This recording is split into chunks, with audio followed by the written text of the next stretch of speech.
ایک ایسا عظیم الجسامت پرندہ جو اپنے پروں سے ہاتھیوں کو اٹھا لیتا ہے۔ کوہ نیک میں پائے جانے والی ایک طاقتور مخلوق جس نے انسانی علاقوں میں تباہی مچا دی، لیکن جب اللہ کے ایک پیغمبر نے اسے بد دعا دی تو اس کا کیا انجام ہوا؟ کیا عربی لوک کہانیوں کا یہ پرندہ سچ میں وجود رکھتا تھا؟ اور وہ کون سے پیغمبر تھے جن کا سامنا اس دیو قامت پرندے سے ہوا؟ ہماری اس خوبصورت دنیا میں نہ جانے کتنے حسینوں اور حیرت انگیز راز پوشیدہ ہیں، جس کی جھلک ہمیں قدیم اساطاری کتابوں میں جگہ با جگہ ملتی ہیں۔ انسانی تاریخ میں کئی اقسام کے کئی عجیب و غریب مخلوقات کی کہانیاں مشہور ہوئی ہیں، جن پر انسانی دماغ کو یقین کرنا مشکل ہے، لیکن وہی ان کے متعلق معلومات ہمیں ان کی طرف کھینچ لے جاتی ہیں۔ انہی مافیک الفطری مخلوقات میں ایک نام عنقا کا ہے۔ عنقا قدیم زمانے میں وجود رکھنے والا ایک عجیب و غریب پرندہ تھا۔ اس پرندے کی پرواز بہت دور دراز تھی۔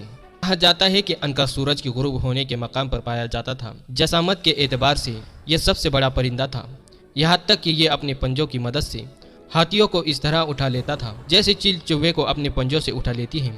کہتے ہیں کہ جب عنقا ہوا میں پرواز کرتا تو اس کے پروں سے ایسی آوازیں نکلتی جیسے بجلی گرج رہی ہو یا زور کا سیلاب بہہ رہا ہو۔ یہ پرندہ ہزاروں سال تک زندہ رہتا تھا اور تمام پرندوں میں سب سے خوبصورت پرندہ تھا۔ حضرت ابن عباس بیان کرتے ہیں کہ اللہ نے موسیٰ علیہ السلام کے زمانے میں ایک پرندہ پیدا کیا تھا جس کا نام عنقا تھا۔ اس کے دونوں جانب 4 بازو تھے اور اس کا چہرہ انسانی چہرے کی طرح تھا۔ اللہ نے حضرت موسیٰ علیہ السلام کی طرف وحی بھیجی کہ میں نے 2 عجیب و غریب پرندے پیدا کیے ہیں اور ان کا رزق وہ جانور ہیں جو بیت المقدس کے آس پاس پائے جاتے ہیں۔ پرندے کے اس جوڑے سے عنقا کی نسل آگے بڑھی۔ جب حضرت موسیٰ علیہ السلام کی وفات ہوئی تو یہ پرندہ یہاں سے اڑ گیا اور اس نے حجاز تک کی سرزمین کو اپنا مسکن بنایا۔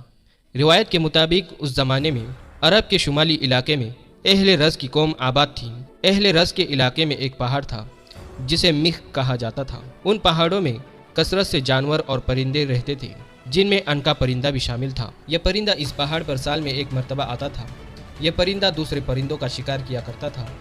ایک دفعہ عنقا کئی مہینوں تک بھوکا رہا کیونکہ اسے کھانے کے لیے کوئی پرندہ نہ ملا، لہٰذا وہ اپنی بھوک مٹانے کے لیے اہل رز کے علاقے میں آ گیا اور بچے کو اٹھا لیا۔ کچھ دنوں بعد دوبارہ اس نے ایک لڑکی کو اٹھا کر لے گیا۔ اس زمانے میں اہل رز کی طرف ایک نبی مابعوث کیے گئے تھے جن کا نام حضرت حنظلہ بن صفوان علیہ السلام تھا۔ پس ان لوگوں نے حضرت حنظلہ علیہ السلام سے عنقا کے بارے میں شکایت کی۔ اس پر حضرت حنظلہ نے عنقا کے لیے بد دعا کی۔ پس عنقا پر آسمانی بجلی گری جس کی وجہ سے وہ جل کر ہلاک ہو گیا اور پھر دوبارہ کبھی اس کی نسل کا کوئی بھی پرندہ اس دنیا میں نہ دیکھا گیا۔ مفسرین نے لکھا ہے کہ اہل رز کو اہل رز اس لیے کہتے ہیں کیونکہ وہ جس علاقے میں آباد تھے وہاں ایک کنواں تھا۔